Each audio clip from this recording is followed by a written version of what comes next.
जय सिया राम दोस्तों। इस वीडियो में हम कंपेयर करने वाले हैं दो एसएमई आईपीओ को। पहला हमारा है टेक्निकेम ऑर्गेनिक्स लिमिटेड कंपनी का आईपीओ, दूसरा आईपीओ हमारा है लियो ड्राई फ्रूट्स एंड स्पाइसेस का आईपीओ। तो यह आईपीओ हमारा आज से खुला है, जबकि टेक्निकेम ऑर्गेनिक्स का आईपीओ हमारा कल से खुल चुका है। दोनों ही कंपनी क्या बिजनेस करती है, उनके फाइनेंशियल्स क्या है, उन दोनों को हम आपस में कंपेयर करेंगे। इस कंपनी के फाइनेंशियल काफ़ी अच्छे हैं, किसके खराब हैं, दोनों में से अगर आईपीओ एक अप्लाई करना तो किस आईपीओ को हम अप्लाई करें, किसको अवॉइड करें, और दोनों में से किसका ग्रे मार्केट प्रीमियम कितना चल रहा है, ये सारी ही बातें मैं इस वीडियो में कवर करने वाला हूं। तो लास्ट तक वीडियो को जरूर देखिएगा। अगर हम सबसे पहले टेक्निकेम ऑर्गेनिक्स कंपनी के बिजनेस की बात करें, 1996 में इस कंपनी की स्थापना हुई थी। कंपनी हमारा मेनली स्पेशलिटी केमिकल सेक्टर में कंपनी काम करती है और वेरियस टाइप ऑफ ये कंपनी केमिकल बनाती है, जिनमें हमारा speciality chemical, pigment and dye intermediates and air oxidation chemistry की प्रोसेस भी ये करती हुई कंपनी नजर आ रही है। कंपनी के जो केमिकल्स हैं वेरियस टाइप ऑफ इंडस्ट्री में वो यूज होते हैं। वो coating, pharma, dye, pigment and speciality chemical sector में वो इसके केमिकल यूज होते हैं। और कंपनी चाइना के साथ साथ 11 कंट्रीज में भी अपने मटेरियल को एक्सपोर्ट करती है। तो काफ़ी बड़े पैमाने पर कंपनी बिजनेस करती हुई नजर आ रही है। इसके अगेंस्ट में हम लियो ड्राई फ्रूट्स आईपीओ की बात करें, इसकी स्थापना 2019 में ही हुई थी, मतलब 5 साल ही पुरानी ये कंपनी फिलहाल नजर आ रही है। Company mainly dry fruits and spices की ट्रेडिंग का काम करती हुई नजर आ रही है। कंपनी ने अपने बिजनेस को 2 सेगमेंट में डिवाइड किया हुआ, एक है ट्रेडिंग ऑफ प्रोडक्ट, दूसरा है manufacturing and processes of spices. Company trading of products में कंपनी जो रेडी टू मेड प्रोडक्ट खरीदती है और उनको थोड़ा प्रोसेसिंग करके कंपनी मार्केट में बेचती है।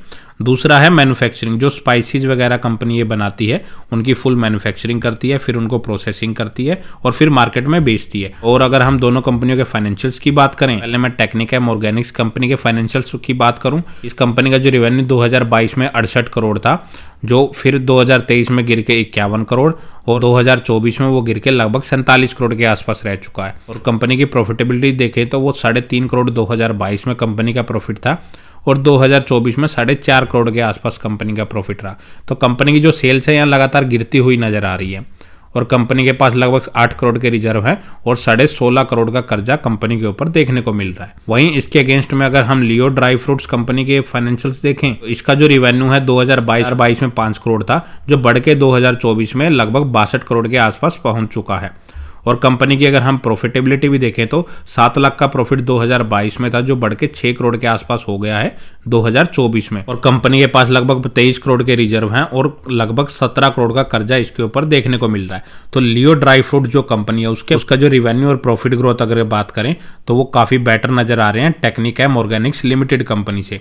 और अगर हम दोनों की मार्केट कैपिटलाइजेशन की देखें तो दोनों आसपास ही नजर आ रही है। दोनों की मार्केट कैप जो हमारी टेक्निकेम है उसकी 95 करोड़ और लियो ड्राई फ्रूट्स की लगभग 93 करोड़ के आसपास मार्केट कैप नजर आ रही है।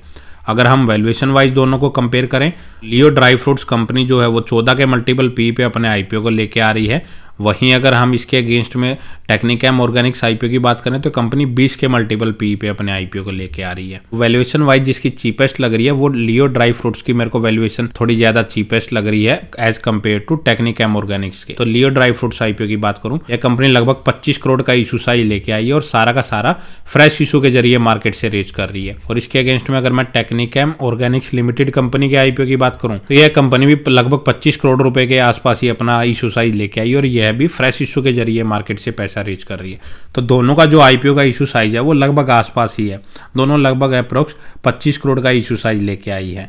मतलब यहां से जो पैसा कंपनियों के द्वारा रेज किया जाएगा वो सारा का सारा कंपनियों के ऊपर ही यूटिलाइज किया जाएगा। तो यह एक अच्छी बात देखने को मिल रही है दोनों ही कंपनियों में। और इसके अगेंस्ट में अगर दोनों का ग्रे मार्केट प्रीमियम देखें तो जो हमारा टेक्निकेम ऑर्गेनिक्स लिमिटेड कंपनी है इसका ग्रे मार्केट प्रीमियम लगभग 27% के आसपास चल रहा है, जबकि इसके अगेंस्ट में अगर हम लियो ड्राई फ्रूट्स की बात करें उसका ग्रे मार्केट प्रीमियम 0% के आसपास चलता हुआ नजर आ रहा है। तो अगर हम देखें दोनों में से किस कंपनी को अप्लाई करें, तो लॉन्ग टर्म के प्रोस्पेक्टस से बात करूं तो फाइनेंशियल वाइज अगर हम देखें लॉन्ग टर्म की उससे, तो लियो ड्राई फ्रूट्स वो कंपनी काफी तेजी से ग्रोथ करती हुई नजर आ रही है पिछले 3 साल का अगर हम डाटा देखते हैं तो as compared to Technichem Organics Limited company के। लेकिन ग्रे मार्केट प्रीमियम वाइज अगर हम लिस्टिंग गेन की उससे देखें तो टेक्निकेम ऑर्गेनिक्स कंपनी का जो ग्रे मार्केट प्रीमियम है वो 27% के आसपास चल रहा है। लेकिन लियो ड्राई फ्रूट्स का भी फिलहाल 0 पे ग्रे मार्केट प्रीमियम अभी ट्रेड कर रहा है। हालांकि ये आईपीओ भी आज ही ओपन हुआ है, तो अगर हम ओवरऑल देखें तो लियो ड्राई फ्रूट्स कंपनी काफ़ी अच्छी नज़र आ रही है, उसकी वैल्यूएशन भी उससे काफ़ी सस्ती नज़र आ रही है।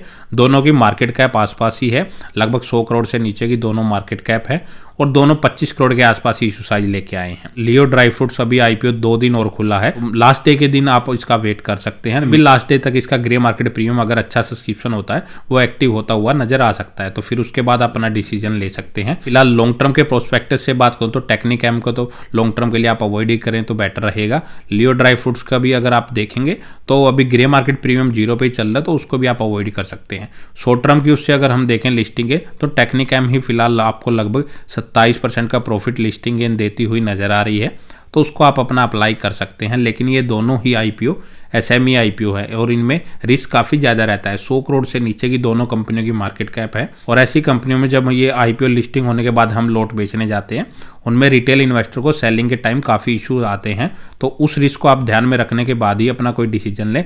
बाकी किसी भी आईपीओ में अप्लाई करने से पहले आप खुद से फंडामेंटल उस कंपनी का जरूर कर लें, फिर उसके बाद ही अपना एनालिसिस करने के बाद आप अपना उसमें डिसीजन ले सकते हैं। तो दोस्तों इस वीडियो में इतना ही। अगर आपको वीडियो अच्छे लगे तो वीडियो को लाइक करें और चैनल को सब्सक्राइब करना ना भूलें।